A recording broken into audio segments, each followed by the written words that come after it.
ॐ सच्चिदानन्दरूपाय विश्वोपत्यादिहेतवे तापत्रयविनाशाय श्रीकृष्णाय वयं नमः। साथियों,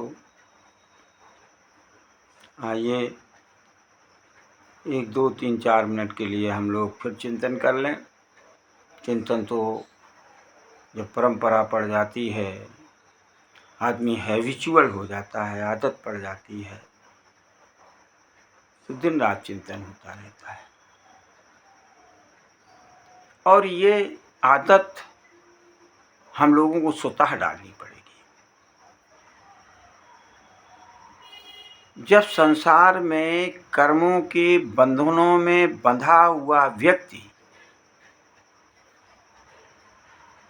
सुख की अनुभूति करता है, तब तक तो उसे कोई ईश्वर का ध्यान नहीं आता है। लेकिन जब दुखों के घेरे में वो जब आ जाता है, कुंती ने नहीं कहा भगवान से विदा होते समय कि भगवान मेरी प्रार्थना ये है कि हमारे पास दुख ही दुख आते रहे, सुख में सुमरन सब दुख में सुमरन सब करें, सुख में करे न कोई। दुख में सुमरन सब करें, सुख में करे न कोई। तो सुख में भगवान की चिंता नहीं आती है, अरे अपने आनंद में मस्त हैं। और जब दुख पड़ते हैं, दुख घेरते हैं, तो भगवान की याद सबको आती है। तो कुंती ने भी ये मांगा कि हमारे पास दुख आते रहे। तो दुखों के आने पर घबराइए नहीं, ये उस भगवान की, उस ईश्वर की कृपा मानिए। नारद जी का उदाहरण ले लीजिए। तो उस समय हमें भगवान का चिंतन करना चाहिए। भगवान ने कहा सर्वधर्मान् परित्यज्य, सब कुछ छोड़ दीजिए, आ जाइए मेरे पास। योगक्षेमं माहात्म्यं, मैं योगक्षेम का बयान करने वाला हूँ। और यही आगे गीता के भागवत के श्लोकों में आया है कि जो चिंतन करता रहता है उसके कर्मों की गांठ कट जाती है।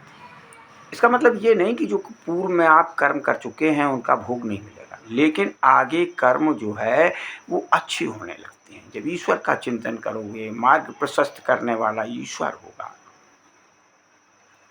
तो निश्चित रूप से अच्छे कर्म होंगे। मन में चेतना ये आ जाएगी, जागृत हो जाएगी कि जो है हम बुरे कर्म न करें। और ये दुख आने का मतलब ये समझिए कि पूर्व किए हुए कर्मों का फल है। हमारे पास कल एक साथी बैठा रहा, उसने ये प्रश्न किया, तो मैंने यही उत्तर दिया कि ये पहले बोया हुआ भोग भोगने के लिए, जो बोया है वो भोग भोगने के लिए आपको प्राप्त हो रहा है। आप करो, आगे आएगा। उस प्रभु का चिंतन करो, बागडोर उसके में सौंप दो। चिंतन से कर्मों की गति बदल जाती है। कर्मों की गति जो अब हो रहे हैं उन पर रोक लग जाती है, एक बांध लग जाता है। और बांध लगने से जो है जो अशुभ कर्म है जो होना बंद हो जाते हैं। इसी तरह से चिंतन होता रहेगा। कहते हैं भगवान की जो चिंतन करता है उसके हृदय में आकर के मैं बैठ जाता हूँ। तो एकाग्र चित्त से, एक बाण बनाने वाला जब बारात निकलती है उसको उसका भान नहीं हो पाता कि यहाँ से बारात निकल गई है।